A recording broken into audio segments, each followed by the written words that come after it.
રાજકોટ શહેરમાં કોંગ્રેસ દ્વારા પોલીસ કમિશનરને રજૂઆત કરવામાં આવી। શહેરમાં કોંગ્રેસ દ્વારા પોલીસ કમિશનરને રજૂઆત કરવામાં આવી છે। રાજકોટમાં રાત્રિના 12 વાગ્યા પછી ધંધા રોજગાર ચાલુ રાખવા કે બંધ તે બાબતે વેપારીઓને સ્પષ્ટતા કરવા કોંગ્રેસની પોલીસ કમિશનરને રજૂઆત કરાઈ છે। અહેવાલ માં ન્યૂઝ, સંદીપ ચાવડા, રાજકોટ। જે કોંગ્રેસની ટીમ દ્વારા રાજકોટ શહેર પોલીસ કમિશનરને રાજકોટની અંદર નાના વેપારીઓ રાત્રિના 12 વાગ્યા પછી ધંધાઓ ચાલુ રાખે કે નહીં તે બાબતે સ્પષ્ટતા કરવા કમિશનર સાહેબને અમને રજૂઆત કરી છે। રાજ્ય સરકારે નાના વેપારીઓ દિવસ રાત મહેનત કરી અને પોતાનું ગુજરાન સારી રીતના ચલાવી શકે માટે 24 કલાક ધંધો કરવા માટેની છૂટ આપવામાં આવેલ છે।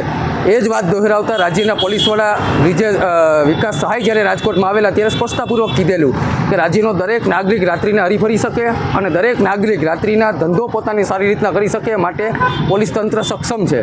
પરંતુ છેલ્લા અઠવાડિયાથી રાજકોટની અંદર વેપારીઓ અવઢવમાં મુકાયા છે કે રાત્રિના 12 પછી ધંધાઓ ચાલુ રાખવા કે નહીં, કારણ કે જે સ્થાનિક પોલીસ છે અમુક વિસ્તારોમાં બળજબરીથી જબરદસ્તીથી ધંધા રોજગાર બંધ કરાવવા નીકળી છે। સામાન્ય નાગરિકોને ચા પાણી કે નાસ્તો કરવા જે તેમના વાહનમાંથી હવા કાઢી નાખે, ખોટો લાઠીચાર્જ કરે, વેપારીઓના ધંધા રોજગારની ચીજ વસ્તુઓમાં તોડફોડ કરવાની અમારી સમક્ષ રજૂઆત આવી છે। ત્યારે આજે અમે પોલીસ કમિશનર સાહેબ પુરાવા સહિત આજે રજૂઆત કરી છે કે તમે લુખા તત્વો અને અસામાજિક તત્વો ઉપર કડકાઈભર્યું વલણ દર્શાવો, તેમાં અમારું કોઈ જાતનો વિરોધ નથી, એમાં સમર્થન જ હોય, પરંતુ તેની સાથે સાથે સામાન્ય નાગરિકો અને નાના વેપારીઓને કોઈ પણ જાતનો અન્યાય ન થાય તેની જવાબદારી પોલીસ તંત્રની છે।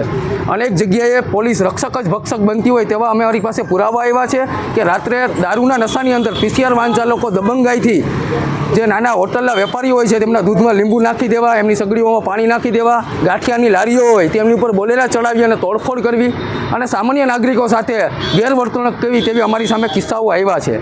ક્યાંક ને ક્યાંક પોલીસ તંત્ર જો એવું માનતી હોય કે ચા લારીના હોટલો, ગલ્લાઓ અને ફાસ્ટ ફૂડના સ્ટોલો જો બંધ કરવાથી ગુનાખોરી અટકતી હોય તો પોલીસ કમિશનરશ્રીએ સ્પષ્ટતાપૂર્વક એક પરિપત્ર અને જાહેરનામું કરવું છે।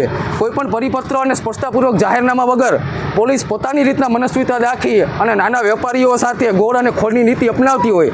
રાજકોટ શહેરની અંદર અનેક પોલીસ કર્મીઓની હોટલોમાં ભાગીદારી છે, અનેક પોતાની ખાનગી માલિકીની છે, તો ત્યાં કેમ 24 કલાક ચાલુ રહે? ત્યાં તો અનેક અસામાજિક તત્વોનો અડ્ડો છે।